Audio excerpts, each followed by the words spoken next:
Chemistry happens because of valence electrons. Valence electrons just are the electrons that exist in the outermost shell of an atom. They're the farthest away from the nucleus. I always like to say where the outer shells where valence electrons exist, that is where the chemistry happens. Now we have a very important rule. It's called the octet rule. And what it basically breaks down to is atoms exist in their most stable form when their valence shell, i.e. their outer shell, is full of electrons, ideally an octet of them, or 8.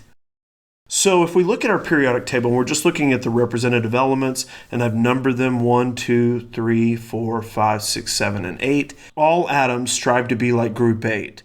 Group 8 elements here, their outermost shell is full. They have 8 electrons, with the exception of 2 elements on the periodic table. Helium can only accommodate 2 valence electrons, and hydrogen can only accommodate